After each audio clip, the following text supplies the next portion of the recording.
Hola, muy buenos días. Mi nombre es Astrid Windus de la Universidad de Colonia, de Alemania, y yo les voy a hablar sobre objetos como fuentes, fuentes como objetos, redes de materialidad en Carabuco en el siglo XVII. Las cuatro pinturas monumentales de las postrimerías fueron realizadas en 1684 por José López de los Ríos para la iglesia de Carabuco, un pueblo resultante de una reducción del siglo XVI en el borde sureste del lago Titicaca, en la actual Bolivia. Aquí tienen un mapa de la región. Pueden apreciar el lago Titicaca y Carabuco. Las pinturas representan el cielo, el purgatorio, el juicio final y el infierno. Y en 30 medallones de texto e imagen expuestos en la parte inferior de las pinturas, cuentan la leyenda de la Santa Cruz de Carabuco. La leyenda dice que esta reliquia fue traída aquí en tiempos prehispánicos por un apóstol cristiano relacionado con los santos católicos San Bartolomé y Santo Tomás, así como con el dios Aymara Tunupa.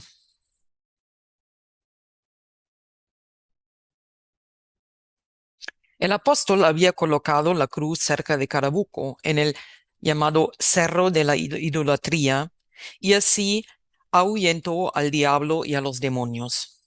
Sin embargo, el diablo hizo que los habitantes capturaran al apóstol, lo maltrataran y lo abandonaran en una barca en el lago. Sin embargo, sus intentos de destruir la cruz también fracasaron y finalmente la enterraron en la orilla del lago. Allí fue descubierta tras la conquista española. Comenzó a obrar milagros y alcanzó el estatus de reliquia de importancia incluso más allá de la región. La representación de la leyenda en los medallones, así como las representaciones del purgatorio y del infierno, presentan numerosos objetos que forman parte del mundo cotidiano local de los actores históricos. Ellos son el punto de partida de mi tesis de que la producción y el uso de las imágenes deben entenderse como prácticas que formaban parte de un complejo sistema de referencias e interacciones entre objetos materiales, iconografías, saberes y cuerpos europeos y andinos. Para comprender mejor el significado de los objetos representados y, por tanto, también de las postrimerías en su contexto local, es necesario, por tanto, romper los límites de la iconología clásica e incluir en el análisis otras fuentes como objetos arqueológicos y tradiciones materiales. Lo ilustraré con dos ejemplos. A saber, las representaciones de los vasos rituales y los llamados queros en el infierno, y el pilar de piedra representado en varios medallones del juicio final y del infierno. Sin embargo, más allá de esto, me gustaría abordar otro aspecto que difumina los límites clásicos entre fuentes y objetos: las relaciones entre las postrimerías y los registros escritos producidos en el contexto de las visitaciones eclesiásticas de las parroquias rurales. Estos expedientes de visita, especialmente los inventarios y los libros de fábrica, se consideran el tipo de fuente más importante para reconstruir el contexto de origen y uso de las imágenes, así como todos los objetos que pertenecían al conjunto material de la iglesia. Sin embargo, si consideramos estos documentos no solo como medios que nos transmiten información a través del texto, sino a su vez como objetos que cumplían una función específica dentro de las estructuras de comunicación, y las dinámicas de dominación coloniales, el panorama cambia. Las fuentes se convierten en objetos. Sin embargo, primero se discutirá la importancia de los objetos como fuentes para la interpretación de las postrimerías. Primero, objetos como fuentes, registros arqueológicos y cultura material para la interpretación de las postrimerías. Los vasos rituales o queros forman parte de la escena central del nivel superior del infierno. Se muestra un grupo de actores indígenas. Dos mujeres se arrodillan ante un diablo vestido con tejidos tradicionales, presumiblemente un especialista religioso o yatiri en Aymara. Una de las mujeres sostiene un quero. El yatiri tiene otro en su mano. Otras 4 personas se encuentran a la derecha del yatiri, perdón, tocando música y bailando al son de la zampoña, el pandero y los cascabeles. Esta combinación de la bebida ritual con la música y la danza se denominaba taqui. Era una práctica cultural importante para las comunidades indígenas que los españoles no pudieron detener de forma permanente. Los taqui eran considerados conspiradores e idólatras y fueron perseguidos por las autoridades civiles y eclesiásticas. Por ello, se considera el motivo una representación alegórica de la idolatría indígena. En la escena se representan prácticas rituales y materialidades de la cultura indígena local, entre los que destacan los queros. Estos objetos se hacían por parejas y se utilizaban en libaciones, o sea, en rituales de ofrenda de líquidos hasta la época colonial para comunicarse con los antepasados y los dioses y, en general, con los objetos y lugares sacralizados. Los llamados waka. Los rituales de bebida también regulaban la interacción entre los actores indígenas o los líderes políticos. En todas estas acciones subyace el principio ontológico de la reciprocidad, que constituye la base de la economía andina comunitaria y de subsistencia. Como señala el etnohistoriador José Luis Martínez, los queros, al igual que las cuerdas anudadas llamados quipos o los tejidos, contenían información que activaba la memoria colectiva conformada por la ontología andina. Por lo tanto, se puede suponer que la visualización de estos objetos de memoria en el infierno no produjo necesaria y exclusivamente la idea cristiano-europea de idolatría en los espectadores. Los queros encarnan principios como la reciprocidad y el dualismo. Ellos representan la participación activa de los actores que los utilizan en un orden ontológico basado en estos principios. Sin embargo, los queros son fuentes importantes para el análisis del infierno, no solo por su función como objetos de memoria, sino también por los principios de diseño que determinan la organización de los elementos pictóricos en su superficie. Martínez muestra que estos principios también pueden encontrarse en otros medios. Por ejemplo, las imágenes de la Nueva Crónica y Buen Gobierno del cronista andino Felipe Guamán Poma de Ayala, de 1615, de la cual pueden apreciar aquí los dibujos. En los queros, la disposición de los elementos pictóricos se realiza en 2 niveles de representación superpuestos, separados entre sí por líneas horizontales o bandas que recorren los objetos.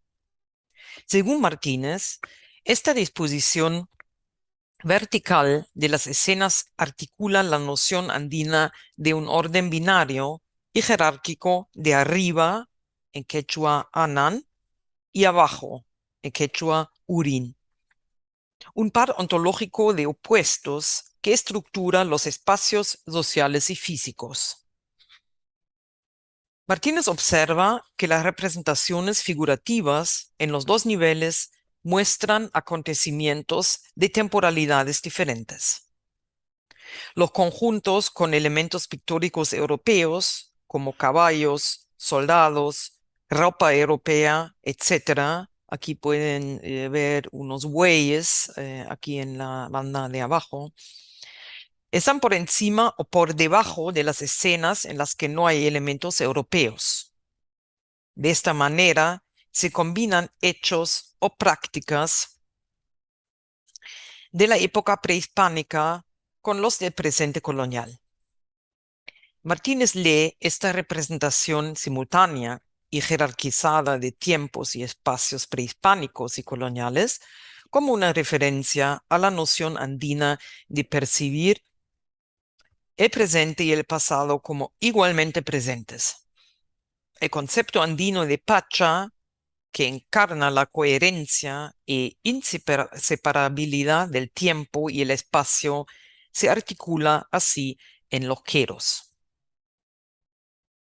En la nueva crónica de Guamampoma, como ya señaló Rolena Adorno en los años 80, hay también una afirmación pictórica de este tipo basada en los conceptos andinos de tiempo y espacio, en la que lamentablemente no puedo entrar por falta de tiempo.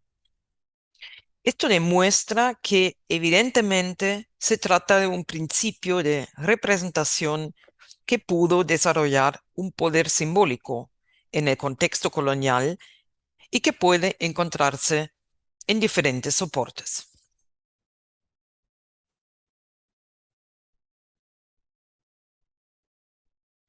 El infierno también tiene una estructura vertical similar en la que se ordenan los tiempos y espacios. En el nivel superior se encuentra el mundo presente, en Aymara Acapacha, separado por debajo por una banda horizontal, provista de una escritura del infierno, un espacio inferior en Aymara Mancapacha del más allá. Este espacio es temporalmente ambiguo porque pertenece tanto al futuro como al presente. En la parte inferior del cuadro se encuentran los medallones con la leyenda de la cruz, que tematizan acontecimientos del pasado. En esta lectura, la semiótica de los queros nos puede servir de instrumento para rastrear percepciones locales del infierno, que consideran la construcción espacio-temporal colonial andina. Otra fuente igualmente importante para analizar las postrimerías es un grupo de materialidades completamente diferentes: las piedras. El objeto de piedra con más presencia en varios medallones del juicio final y el infierno es la columna que se encuentra en la plaza de Carabuco, frente a la iglesia y el atrio. Sin embargo, ni las explicaciones escritas en los medallones, ni las fuentes escritas la mencionan. A primera vista, parece evidente interpretar el pilar como una picota. En el medallón 14, una mujer indígena es atada a él y obligada a revelar la ubicación de la cruz enterrada. El objeto también puede leerse como una columna de flagelación, un elemento iconográfico de la Pasión de Cristo muy común en la región andina. Esta interpretación se ve apoyada por el hecho de que la columna se encuentra visualmente en el mismo lugar donde el apóstol fue atado a tres piedras ancladas en el suelo en forma de cruz y azotado. El martirio del apóstol se convierte así en una alegoría de la pasión. Sin embargo, si se tiene en cuenta el significado sacral de las piedras y de la sustancia piedra en la ontología andina, surgen también otros posibles contextos de referencia para el pilar. Así, se puede situar en una relación semántica con las estelas o monolitos de piedra, que eran elementos importantes de los lugares sagrados y centros políticos de la región del lago Titicaca en tiempos prehispánicos. Esto es cierto para Tiwanaco, cuyo templo hundido se han encontrado varias estelas de piedra, entre ellas el conocido monolito de Bennett, pero también para otros sitios como Titimani, como Titimani. Este importante centro de culto y regional del formativo, o sea, el tiempo entre 800 y 100 antes de Cristo, está situado a solo 13 kilómetros de Carabuco. Aquí también se encontró un monolito de arenisca en un templo hundido, así como otras piedras trabajadas. El arqueólogo Charles Stanish habla de una tradición de fabricación de estelas de piedras talladas en la cuenca del lago Titicaca. Comenzó alrededor del año 1000 a.C. Adquirió un apogeo durante el período Tiahuanaco y se extendió esporádicamente en los períodos Inca y colonial español. Al parecer, las estelas representan a los Huaca, dioses o antepasados deificados, y forman parte de la comunicación humana con el más allá. Los objetos de piedra también se mencionan en fuentes escritas contemporáneas. Por ejemplo, a mediados del siglo XVI, Pedro de Cieza de León describe dos ídolos de piedra de tamaño y forma humana que había visto en Tiwanaku. En 1621, Alonso Ramos Gavilán escribió sobre dos piedras muy grandes encontradas durante la excavación de la imagen de culto prehispánico de Copacabana, que eran veneradas por los yunguyos. También se encuentran representaciones de huaca de piedras alargadas y en parte antropomorfas en las crónicas de Martín Murúa de 1590 y de Guamampoma. Los hallazgos arqueológicos y los registros escritos demuestran que los monolitos cargados de significado sagrado configuraron el espacio social de los pueblos hasta la época colonial.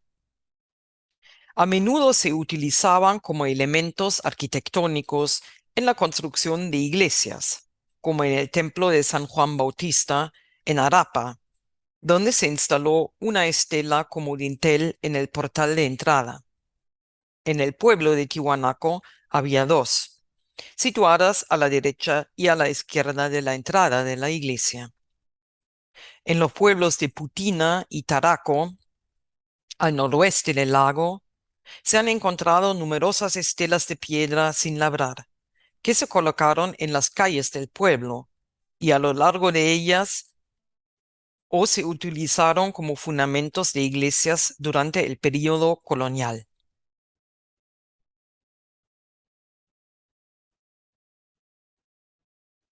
Si concebimos los hallazgos arqueológicos como fuentes para indagar posibles usos y lecturas de las pinturas, y asimismo el papel central de las estelas en las prácticas de culto andinas y la memoria colectiva de los actores históricos, queda claro que la interpretación de la columna como columna de flagelación o picota debe complementarse con otras lecturas. El examen multidisciplinar de las postrimerías y la cuestión de su uso, sin embargo, no solo permite que objetos como los queros y las estelas de piedra salgan más a la luz como fuentes, Si se consideran las imágenes como parte de un espacio de comunicación que se constituyó mediante la interacción de objetos y actores históricos, las fuentes escritas que documentan esta interacción también cambian de estatus. En el caso de las postrimerías, se trata principalmente de expedientes creados en relación con las visitas episcopales. Estos sirvieron como instrumento de control de los decretos de organización parroquial emitidos por el Tercer Concilio de Lima de 1582 a 83. Parte del conjunto de normas eran las especificaciones para el uso y la ubicación lícitos de los objetos en el espacio de la iglesia, cuya aplicación se documentaba meticulosamente durante las visitas regulares a la parroquia. El corpus resultante de registros de visitas representa la fuente escrita más importante para el análisis histórico de las postrimerías, ya que proporciona información sobre su creación, su ubicación en el espacio de la iglesia, los costos de los materiales, etc. Al mismo tiempo, como muestra Nicolás Brohagen en su tesis sobre el sistema de visitas episcopales en la diócesis de La Paz en los siglos XVII y XVIII, estas fuentes eran en sí misma una parte esencial del ritual de visitas. Brohagen describe este ritual como un acto comunicativo.